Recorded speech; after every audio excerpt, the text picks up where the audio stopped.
En el verano de 1985, un asesino en serie aterrorizó a Los Ángeles. Los ciudadanos del condado de Los Ángeles vivían con miedo y terror. Atacaba a personas en las calles, entraba a las casas. El rango de edad de sus víctimas era muy variado y la forma en que las mataba cambiaba constantemente. Atacaba a cualquiera en la oscuridad de la noche. Nadie estaba a salvo. Trabajábamos entre 16 a 18 horas diarias, 7 días a la semana, y aún así no podíamos seguirle el rastro. Entraremos a una de las cacerías humanas más grandes de la historia, una investigación que recorrió un sangriento camino de asesinatos y violencia para atrapar a un cruel asesino conocido como el asesino nocturno. Asesinos en serie. El asesino nocturno. Los Ángeles, una hermosa ciudad. Pero en el verano de 1985 fue atacada por un demonio. El asesino nocturno. Su objetivo principal era matar. Cuando entraba a una casa, todo lo demás era secundario. Oculto en la oscuridad y apareciendo entre las sombras, este depredador atacaba a sus víctimas en sus casas mientras dormían. Le disparaba a los hombres y violaba a las mujeres antes de apuñalarlas, golpearlas o dispararle hasta causarles la muerte. No seguía un patrón. Hizo cosas diferentes a horas diferentes del día, con armas, métodos, diversas víctimas y áreas diferentes. Lo único que era igual era que no había nada igual.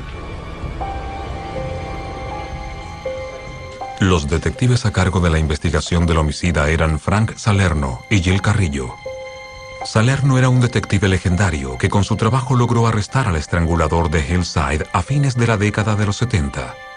Carrillo era un ex detective de narcóticos y este era su primer caso de asesinatos. Yo era uno de los investigadores del caso y el único en estar ahí en todo momento, desde el primer asesinato hasta el final. Cuando apareció el asesino nocturno, yo era sargento en el departamento de la gobernación de Los Ángeles y me asignaron el caso de este homicida. Era un domingo por la noche y yo estaba de servicio. El teléfono de Carrillo sonó el 17 de marzo de 1985. El reino del terror del asesino nocturno comenzó con un homicidio doble. El asesinato ocurrió en Billings Lane, 8510 en Rosemead, probablemente a unos 15 o 20 minutos de distancia de mi casa. Cuando llegué supe que le habían disparado a una mujer, María Hernández. La habían llevado a un hospital y Dale Okazaki estaba muerto al interior del condominio. Mientras conducía un auto robado, el asesino nocturno vio a la amiga de Okazaki, María Hernández, que iba en el vehículo de más adelante. La siguió a su casa y cuando cerraba la puerta de su garaje, el asesino nocturno entró silenciosamente con ella a la casa. Ella escuchó un ruido, se dio vuelta y ahí estaba esta persona vestida toda de negro sosteniendo un arma. Ella dijo, no, por favor. Levantó sus manos y él disparó. La bala dio contra las llaves e hizo una hendidura en el auto. Ella se desplomó y fingió estar muerta. Él pensó que la había matado y subió la escalera del apartamento. Okazaki, de 34 años, estaba adentro. La chica escuchó el disparo y trató de esconderse detrás del aparador de la cocina. Ella fue curiosa y quiso ver qué sucedía. Lentamente levantó su cabeza y recibió un disparo. Aquí, justo en el medio de la frente. Estaba muerta antes de caer al suelo. El asesino escapó, pero sus sangrientos deseos permanecieron. Esa misma noche atacó de nuevo. La señora Yu fue asesinada 45 minutos más tarde en Monterey Park, a unos 16 kilómetros de distancia. Al igual que con su primer objetivo, el asesino nocturno eligió a su próxima víctima mientras conducía por la autopista. Su nombre era Tsai Lin Yu, una estudiante de leyes de 30 años. Ella se dio cuenta que la estaba siguiendo, se detuvo y tuvieron una discusión. El asesino se bajó de su auto y le disparó 2 veces. Ella falleció al día siguiente. Los investigadores se dieron cuenta que los cartuchos de bala que encontraron en cada escena del crimen esa noche eran similares. Los enviaron para un análisis forense. Hay mucha información que uno puede obtener estudiando y observando las balas y sus cartuchos, Uno puede ver las características generales porque los pequeños detalles que uno ve en ellas nos pueden indicar cuál fue el arma que las disparó. En ambos casos, el arma era una pistola calibre 22. Los expertos compararon la evidencia encontrada en las dos escenas y determinaron que en ambos casos se utilizó la misma pistola. 10 días más tarde, el 27 de marzo, el asesino atacó nuevamente. Esta vez en la comunidad suburbana de Whittier. Entró a la casa de Vincent Maxine Zazzara. Vincent era un contador jubilado y dueño de 2 locales de pizza. Esa noche el asesino nocturno revisó la casa buscando un lugar por donde entrar. Intentó con varias puertas y ventanas antes de encontrar una ventana pequeña que estaba sin seguro y silenciosamente se introdujo. Cuando logró entrar, se quitó los zapatos y se detuvo un momento para adaptar sus ojos a la oscuridad. Esa noche había 2 personas en la casa, Vincent y su esposa Maxine. Vincent se había dormido viendo televisión en una de las salas de la casa y el asesino nocturno le disparó en la cabeza y lo mató. El sonido del disparo despertó a Maxine. Aterrorizada, Maxine Zazzara trató de escapar pero no pudo resistir el ataque. El asesino nocturno la ató y comenzó a saquear la casa. Mientras el asesino de su esposo buscaba joyas en la habitación, Maxine se soltó y tomó un arma que escondían bajo la cama. Tiró el gatillo, pero ambos cañones estaban vacíos. Ese fue su último acto. El asesino nocturno regresó y le disparó sin compasión. El asesino nocturno buscaba víctimas para tener la oportunidad de entrar a sus casas y hacerse cargo de la situación, tomar el control, asustar, torturar y atormentar. Entonces no importaba quiénes eran las víctimas, mientras ellas aumentaran su ego y le dieran una sensación de poder. Inicialmente los detectives se desconcertaron con estos eventos. Tenían pocas pistas, patrones criminales diferentes y no tenían la certeza de estar frente a un asesino en serie. En un caso donde podemos encontrar tantos diferentes tipos de víctimas y donde el arma utilizada varía constantemente, es muy difícil establecer un vínculo. Eso significa que la policía debe investigar cada crimen como si los hubiesen cometido personas diferentes. Y eso hace que la investigación sea mucho más compleja, porque uno no puede establecer un vínculo cuando en realidad existe. Los investigadores estaban muy confundidos por lo que encontraron en el asesinato de Maxine Zazzara. Por primera vez el asesino se había excedido. El exceso ocurre cuando el autor del delito castiga a la víctima con diversas formas de tortura que van más allá de lo que se necesita para matar a la persona. Pueden apuñalar cientos de veces, torturarlas o hacer una mutilación post-mortem. En este caso, el asesino nocturno le sacó los ojos a Maxine Zazzara. Fue a la cocina y encontró un cuchillo grande, un cuchillo de trinchar. Trató de cortarle el pecho, pero no lo consiguió. Entonces decidió hacer otra cosa, que fue extraer ambos ojos de esa mujer. ¿Qué puede provocar una matanza tan espantosa? Puede ser que cuando ella se resistió al ataque estaba muy enfadada. Él se sintió intimidado al ver sus ojos y ese sentimiento no le gustó. Entonces él va a hacer algo con la persona que lo hizo sentir como víctima en vez de victimario. Mientras los investigadores intentaban comprender al asesino nocturno, algo sí era seguro: debían atraparlo. Necesitábamos una pista más. Necesitábamos otra evidencia. Trabajábamos entre 16 a 18 horas diarias, 7 días a la semana, y aún así no podíamos seguirle el rastro. Pero el asesino nocturno aún no terminaba. Su furioso camino en una de las ciudades más grandes del mundo. Su conducta violenta sembró el miedo en millones de hogares de Los Ángeles y de otras ciudades. Durante meses, los detectives persiguieron sombras y lucharon para encontrar al asesino que atacaba libremente y que más tarde se sabría estaba poseído por espíritus satánicos.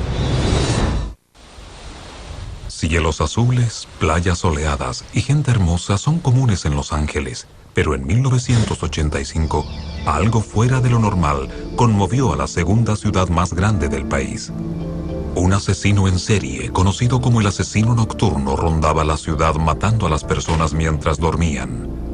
En marzo, mató a 4 personas en 3 ataques diferentes. Los investigadores tenían pocas pistas y aún no conocían la identidad de este depredador. Este caso fue extremadamente único. Nunca ocurrió nada similar. Y después de ese caso nunca hubo uno igual.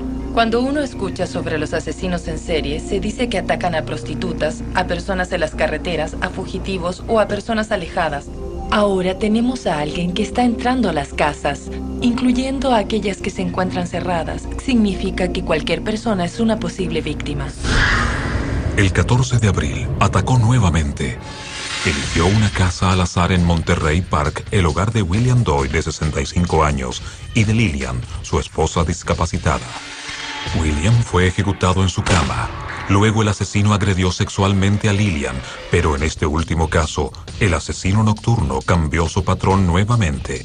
Dejó a un testigo a propósito, Lillian Doyle, quien debido a su discapacidad no opuso resistencia al asesino, y él le permitió vivir. Hay muchos escenarios diferentes en los que una víctima puede escapar de un asesino en serie o donde el asesino puede dejarlas ir. Puede ser que no estaba de humor para hacer algo ese día, o porque piensa que pase lo que pase no lo van a atrapar. Entonces a él no le importa dejar que una víctima se escape. El asesino nocturno no solo dejó atrás a un testigo, sino que también le dejó a la policía una pista. Una huella en la tierra afuera de la casa de los Doyle, la que era coincidente con una encontrada en el asesinato anterior. Era un tipo de zapato poco común y no había entrado en el país desde febrero de ese año. La huella encontrada en el jardín confirmó que un solo hombre era el culpable de todas estas muertes. Los investigadores buscaban a un asesino en serie, pero ¿puede una huella revelar su identidad? Solo trajeron al país unos 5 o 6 pares de color negro de esos zapatos deportivos con ese número. Solo un par de esos zapatos y de esa medida se vendió en el área de Los Ángeles, pero el dueño de la tienda no pudo recordar quién los compró y el recibo no tenía ningún nombre. Pensamos que tendríamos suerte y que sabríamos quién compró esos zapatos, pero no fue así y no pudimos continuar. En la tarde del 29 de mayo, el asesino nocturno siguió lo que los investigadores descubrirían más tarde era su rutina diaria: consumir drogas, ver pornografía y tener sexo con una prostituta. Todo era un juego preliminar en su preparación para matar. Esta vez llegó a un hogar solitario en Monrovia. Adentro dormían Mabel Bell, una abuela de 84 años, y su hermana de 81 años, Florence Lang. Confiadas en que nada pasaría, dejaron las puertas abiertas. Cuando giró la manija de la puerta, esta se abrió y él entró. Vio que adentro dormían 2 mujeres mayores y por alguna razón, las mujeres mayores hacían enfadar al asesino nocturno. Esa noche, eligió un martillo con mango rojo que encontró en su cocina. Mabel fue golpeada con el martillo hasta morir. Florence fue brutalmente violada y también murió. Y para que el caso fuese aún más siniestro, el asesino nocturno le dejó un mensaje a la policía. Descubrimos un pentagrama dibujado con lápiz labial en el muro y el mismo dibujo en uno de los cuerpos. El asesino nocturno proclamaba que estaba al servicio de Satanás. El pentagrama es un símbolo común en los rituales satánicos. Y alguien que lo dibuja en un lugar le está dejando un mensaje a todos los que vayan a la escena del crimen. En ese momento tuvimos uno de los primeros signos que nos indicaban que el sujeto estaba involucrado en las ciencias ocultas o en rituales satánicos. La unidad que buscaba al asesino se expandía. Los detectives recorrían Los Ángeles para vigilar, hablar con los dueños de casas de empeño y hacer contacto con la comunidad de culto de la ciudad. Teníamos a investigadores de otras unidades en el cuartel para ayudarnos, recopilando pistas por todo el condado.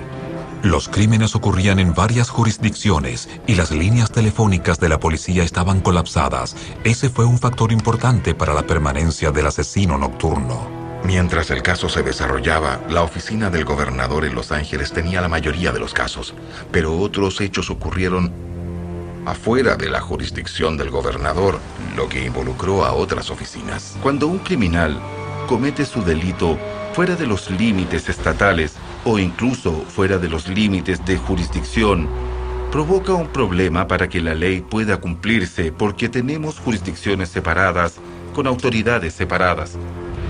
Según mi experiencia, participar en estos casos donde hay más de una oficina involucrada hace que la investigación sea más difícil. La investigación por comité no funciona.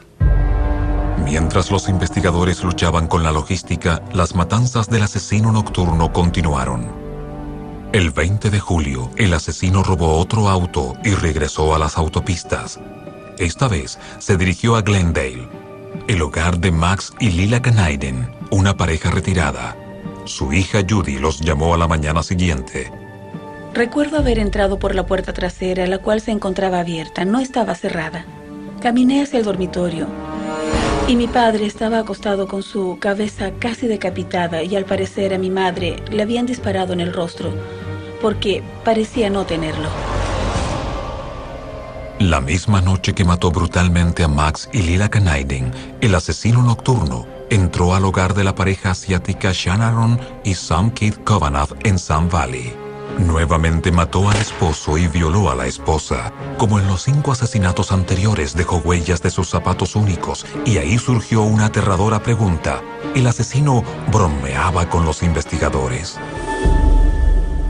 Creo que el asesino nocturno comenzó a sentirse importante porque los asesinatos iban en aumento. No lo podían atrapar y creo que sintió que nunca lo podrían atrapar y se sentía más inteligente que la policía. Frustrados y bajo mucha presión, los investigadores dejaron que el público se enterara de lo que ellos ya sabían hace meses. Había un asesino en serie entre ellos. The LA Sheriff's Office has beefed up its patrols and warned residents to lock their doors and windows and increase indoor lighting. Las portadas lo apodaron como el asesino nocturno. Los escabrosos detalles de sus fechorías estaban en todos los periódicos y noticiarios del país.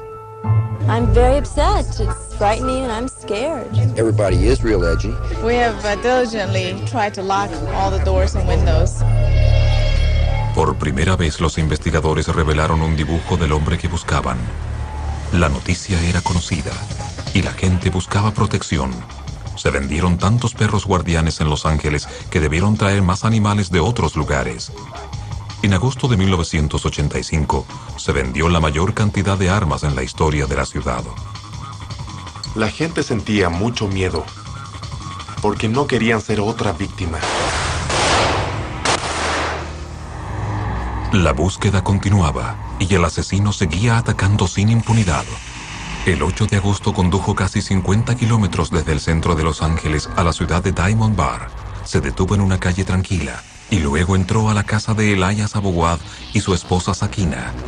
Mientras su hijo de 3 años dormía, el asesino nocturno mató a Elias y violó repetidamente a su esposa. Los últimos asesinatos aumentaron aún más las tensiones y hasta los investigadores no eran inmunes al terror que sentía la ciudad. Nunca tuve un caso que me afectara personalmente hasta que surgió este. Esa fue la única vez que me preocupé no solo de mi propia seguridad, sino que principalmente de la seguridad de mi familia. Mi familia sentía miedo. La gente vivía con terror y no se relajarían hasta que los atrapáramos. Lo que los investigadores no sabían era que el asesino estaba cerca de casa.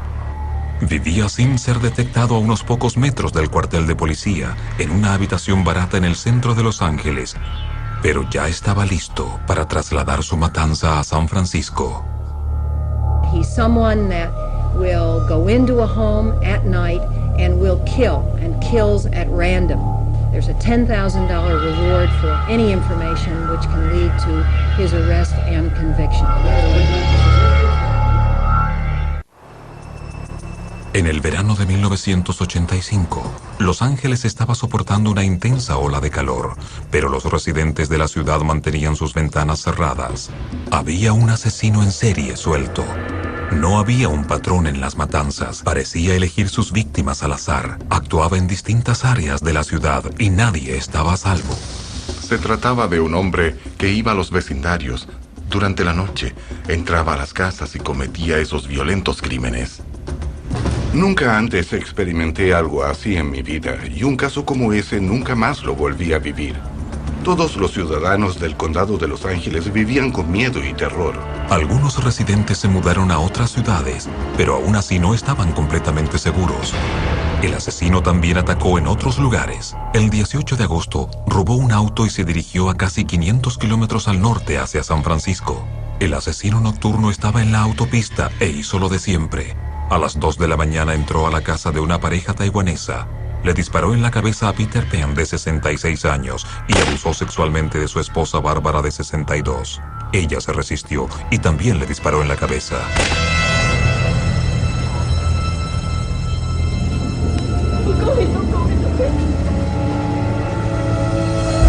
En Los Ángeles, los investigadores fueron alertados sobre el asesinato en San Francisco. Recibimos una llamada del departamento de policía del área de Glendale. Uno de sus oficiales escuchó la radio, un caso que ocurrió en San Francisco. Llamamos a San Francisco y hablamos con los investigadores. Nos dijeron lo que tenían. El asesino de San Francisco había utilizado un arma del mismo calibre que el de los asesinatos de Los Ángeles, y tal como el asesino nocturno, dejó una firma satánica para que los investigadores la encontraran, un pentagrama dibujado en el muro. Fuimos hasta el lugar. Nos llevaron a la escena del crimen, la vimos. Y luego de hablar con ellos, de ver las fotos de la escena del crimen, de ver la escena, de comparar nuestras notas y nuestras experiencias, no había duda que todos los casos estaban conectados. Las alarmantes noticias llegaron a la alcaldesa de San Francisco, quien convocó a una conferencia de prensa para advertir a la ciudad. He's someone that will go into a home at night and will kill, and kills at random. Children, women, and men. And it's a very serious situation. There's a $10,000 reward for any information which can lead to his arrest and conviction. Junto con ofrecer una recompensa, la alcaldesa entregó información confidencial vital del caso del asesino nocturno. Los investigadores de Los Ángeles estaban furiosos. It places this community in jeopardy because it impedes our ability to go forward fully with the investigation. Le entregó al público todos nuestros detalles íntimos. ¿Qué tipo de arma usó? El calibre, la huella, todo lo que solo el asesino y los investigadores sabíamos. Si yo fuera un criminal, destruiría esa evidencia tan rápido como fuera posible. Y eso fue exactamente lo que hizo el asesino nocturno. Después de la conferencia de la alcaldesa, fue al puente Golden Gate y lanzó sus zapatos y su arma a la bahía de San Francisco. Luego regresó a Los Ángeles. Pero la ciudad se había organizado para atrapar al demonio que los aterrorizaba. Cualquier persona que luciera como el asesino nocturno era reportado a la policía, pero el verdadero asesino se mantenía oculto. Estaba encerrado en su habitación viendo las noticias. Le prestaba atención a la investigación, pero estoy segura que se sentía bastante bien al saber que todos se preocupaban donde estaba. A pesar de la búsqueda, el asesino nocturno salió por la noche en Los Ángeles una vez más. El 24 de agosto, una semana después del asesinato en San Francisco, robó otro auto y esta vez se dirigió al sur, a Mission Viejo. Entró al hogar de una joven pareja, le disparó al hombre, abusó sexualmente de su novia y desapareció en las sombras. Police today continued to search for any clues in the near-fatal shooting of 29-year-old William Carnes and the rape of his girlfriend. They're apparently the latest victims of the Night Stalker, thought to be responsible now for 34 brutal attacks, 14 of them fatal. I am very frightened because this usually does not go on in a quiet neighborhood like Mission Viejo. So I will not leave my windows and doors open anymore. It's frightening. La histeria aumentaba y el asesino nocturno decidió salir de la ciudad nuevamente. Tomó un bus hacia Arizona y los investigadores seguían haciendo su trabajo. El asesino no lo sabía, pero cuando se dirigía a la escena de su próximo crimen, un adolescente lo vio pasar mientras reparaba su bicicleta en el jardín de su casa. El chico le contó a sus padres. Los padres fueron a la policía y de pronto la policía tenía el número de placa del auto en el que iba el sujeto. Todos los policías de Los Ángeles buscaron el vehículo y finalmente lo encontraron. Luego de llevar el auto al laboratorio de la policía, los técnicos revisaron cada centímetro buscando huellas digitales.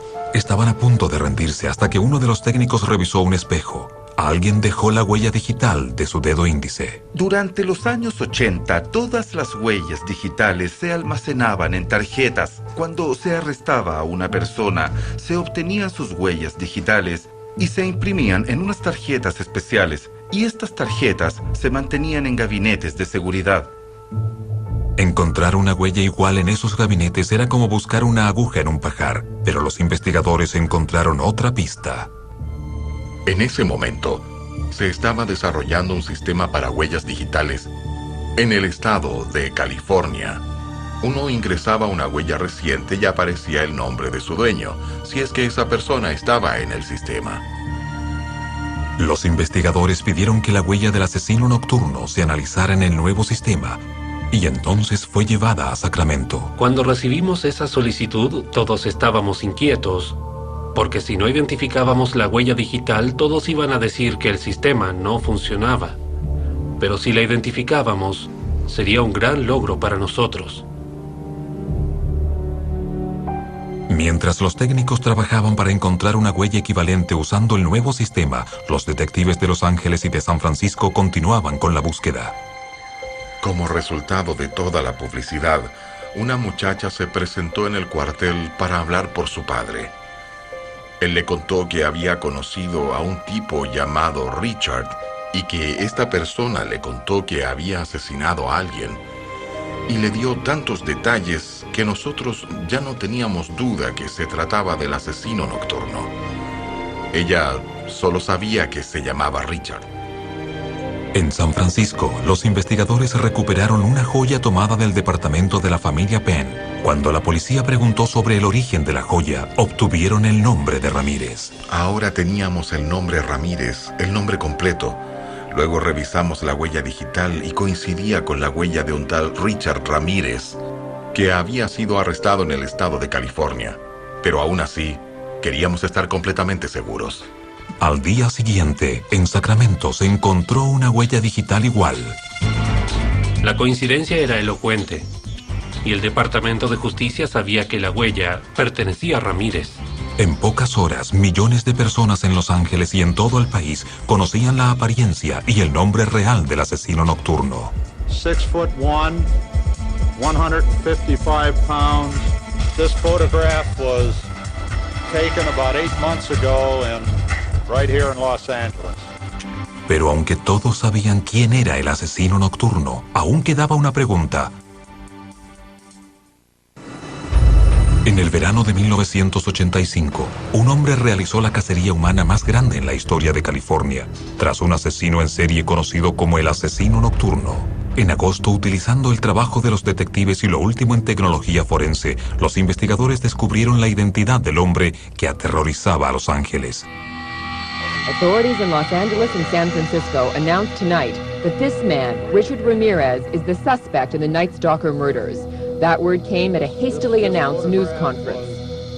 He's a male Latin, 25 years of age, 6'1", 155 pounds, black hair, brown eyes. Ramírez era un vagabundo de 25 años de El Paso, Texas, un drogadicto y ladrón. Se mudó a Los Ángeles en 1982. Robaba todo lo que podía para pagar su hábito. Fue arrestado por robar autos y estuvo 6 meses en prisión. Ramírez fue fotografiado y se le tomaron sus huellas digitales. Esas huellas estaban en el sistema y permitieron revelar su identidad, y ahora la fotografía estaba por toda la ciudad. Nosotros no sabíamos que él no estaba en Los Ángeles cuando su fotografía se publicó en la prensa.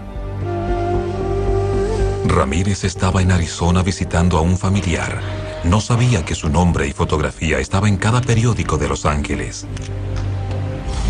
Como resultado de toda la publicidad que generó este caso, apareció un individuo. La información que recibimos fue que este hombre viajaría de regreso a la ciudad, por lo cual pusimos bajo vigilancia la estación de buses. Todos buscaban a Ramírez, mientras la policía registraba cada bus esperando encontrar al asesino. Ramírez regresó a la ciudad. Esa mañana, él regresa a la ciudad en un bus desde Arizona, Phoenix. Se da cuenta de la vigilancia, de los policías, pero no sabe que lo están buscando a él, y teniendo el cuidado suficiente, se dirigió hacia el exterior, por la salida de los buses, en lugar de usar la salida de los peatones.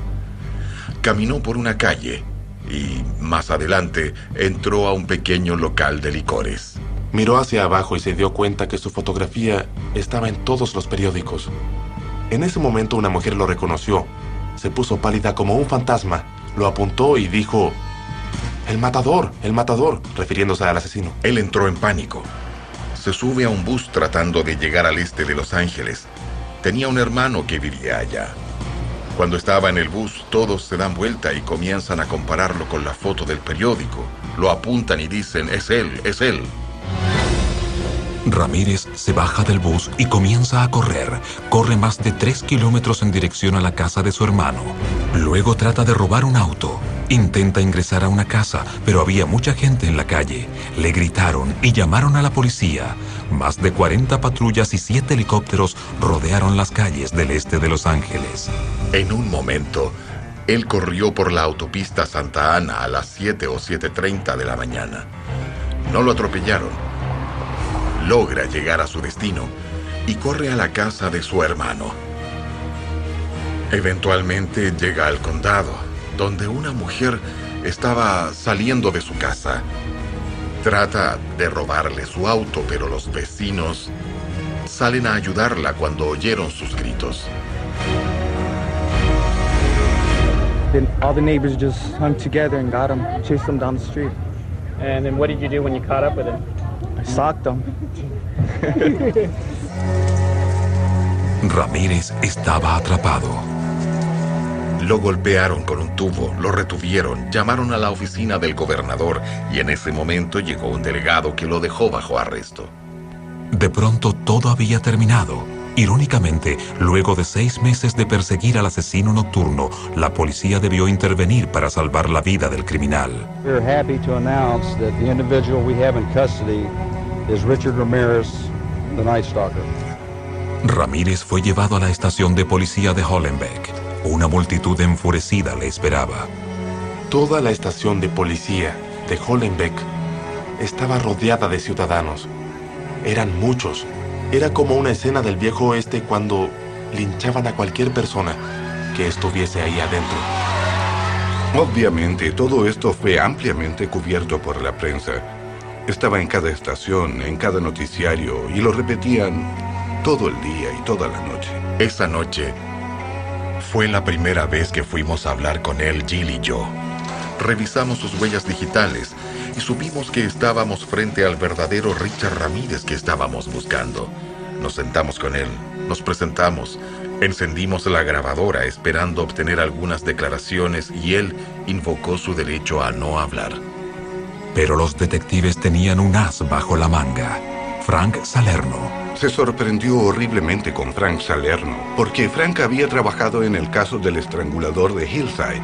Sabía lo que hacía. Escribimos un informe desde el primer día que nos reunimos con él, el día de su arresto.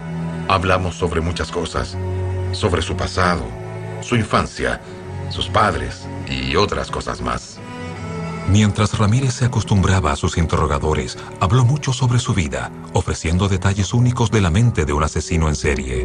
Entre los detalles más sorprendentes, los detectives descubrieron que la infancia de Ramírez ofrecía muchas explicaciones de su comportamiento agresivo. Su padre golpeaba a todos sus hijos constantemente. Richard era el más joven, y su padre era un hombre grande y fuerte que los golpeaba hasta quedar amoratados. Tenemos a un niño pequeño que es golpeado por su padre y lo hace sentirse como una víctima. Pero él sabe quién tiene el poder, el que golpea, y lo mismo hizo con sus víctimas. También hubo otras fuerzas destructivas en la vida de Ramírez. Tenía un primo, Mike, con el que jugaba y admiraba mucho. Él era su modelo a seguir y Mike le explicaba lo que significaba ser un hombre. Su primo prestó servicio en Vietnam y Mike le contaba a Richard las atrocidades que cometió durante la guerra. Le mostraba al pequeño Richard fotos de cosas que le hizo a mujeres, incluyendo violaciones y también algunas mutilaciones. El asesinato a sangre fría también fue parte de la infancia de Ramírez. Vio cómo su primo mató a su esposa. ¿Fue algo traumático para él o fue algo emocionante? Luego de estar expuesto a las cosas que Mike le decía, la posibilidad es que para él haya sido emocionante ver cómo alguien toma el mando de esa manera y ejerce poder sobre la vida matando a un ser humano, especialmente a una mujer. La matanza indiscriminada de 6 meses del asesino nocturno provocó temor, caos y muerte en toda el área de Los Ángeles, y también provocó el miedo en todo San Francisco. Ahora, los investigadores tenían a un asesino desquiciado. En un garaje del este de Los Ángeles, la policía encontró su auto. En su interior había balas como las que utilizó en 2 de los incidentes. También recuperaron una pistola usada en otro asesinato. Es muy difícil comprender que alguien con el que creciste, con el que compartiste tantas cosas maravillosas, fiestas de cumpleaños, novias, novios y todas esas cosas hermosas de la infancia que compartimos, es difícil comprender que una persona así pueda causar tanto daño. Es imposible. Peor que lo imposible es lo inimaginable. Los investigadores sospechaban que Ramírez cometió muchos asesinatos más de los que nunca se sabrá. Luego de 6 meses y al menos 14 asesinatos en Los Ángeles y uno en San Francisco, el asesino nocturno estaba tras las rejas. Atacó a personas al azar, entró a sus casas en la oscuridad de la noche y las mató. Provocó las pesadillas de miles de ciudadanos y ahora el demonio sería enjuiciado por sus crímenes. Los extraños procedimientos sorprenderían al público casi tanto como los asesinatos. Luego de rechazar a varios defensores públicos, Ramírez se decidió por 2 abogados que no tenían experiencia en casos de pena de muerte. Mr. Ramirez, at this time, is it your desire to substitute Mr. Daniel Hernandez and Mr. Arturo Hernandez as your attorneys of record in the place instead of Mr. Joseph Gallegos? Yes. Desde el inicio hasta el final del caso, Ramírez no mostró arrepentimiento. ¡Viva Satanás!, gritó el sospechoso. Al final de la acusación, cuando se le dijeron los cargos que había en su contra, se dio vuelta hacia las cámaras, levantó su mano derecha, donde tenía dibujado un pentagrama, y dijo: ¡Viva Satanás! Richard era bastante maleducado y agresivo. Insultó a todos los que estaban ahí, y cuando la gente vio cómo era él realmente, se asustaban aún más. En otra oportunidad, cuando él estaba en su celda, se cortó y con su propia sangre dibujó un pentagrama y escribió 666. Cada vez que él hacía algo así, nosotros lo documentábamos y lo usábamos en el juicio para vincularlo a los asesinatos. En poco tiempo se podía entender que él era el tipo de persona que podía hacer algo así, por los comentarios y también su risa.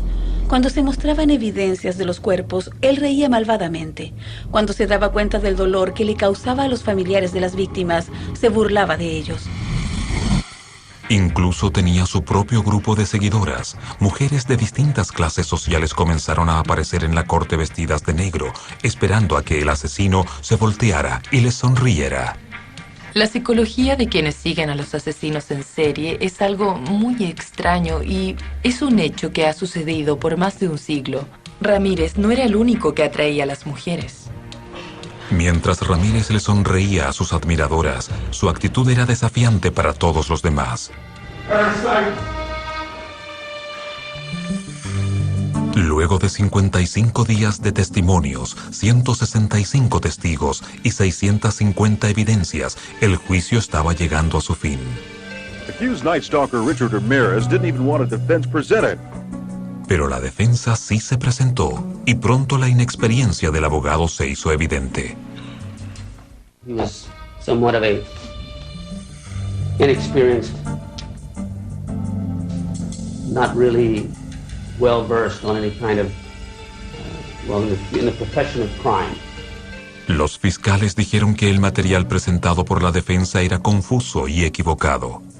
The only thing I hope is that the jury has taken better notes than Mr. Hernandez has. En otro vuelco de la loca saga del asesino nocturno, la defensa decidió no presentar testigos. Al jurado le tomó 22 días decidir su futuro. El 20 de septiembre de 1989, el jurado declaró a Richard Ramírez culpable de 13 asesinatos y más de 30 delitos relacionados. Luego el asesino nocturno se dirigió a la corte. You don't understand me. You are not expected to. You are not capable of it. I am beyond your experience. I am beyond good and evil. Legions of the night, Nightbreed. Repeat not the errors of Nightfather and show no mercy. I will be avenged. Lucifer dwells within us all. Ramírez enfrentaba dos posibles sentencias: la pena de muerte o la cadena perpetua sin libertad condicional. It is the judgment and sentence of this court that Richard Ramirez shall suffer the death penalty. This penalty is to be inflicted within the walls of the state prison of San Quentin, California, in the manner prescribed by law, and at the time to be fixed by this court in the warrant for execution. A pesar de haber sido sentenciado a muerte, Richard Ramírez permanecía desafiante. Big deal. Death always went with the territory. Pero incluso condenado a muerte en San Quentin, la habilidad de Ramírez para generar conmoción y publicidad ha continuado. I just wanted to say I'm ecstatically happy today and very, very proud to have married Richard and to be his wife. El 3 de octubre de 1996, luego de 8 años de cortejo tras un vidrio a prueba de balas, Doreen Lioy y Richard Ramírez se casaron en la prisión estatal de San Quentin. I hope that you will be very respectful of the day and let me go and enjoy my day in peace. 41-year-old Doreen Lioy, a freelance editor, declined to answer questions following the ceremony that was attended by Ramirez's brother, who served as best man, his sister, and a niece.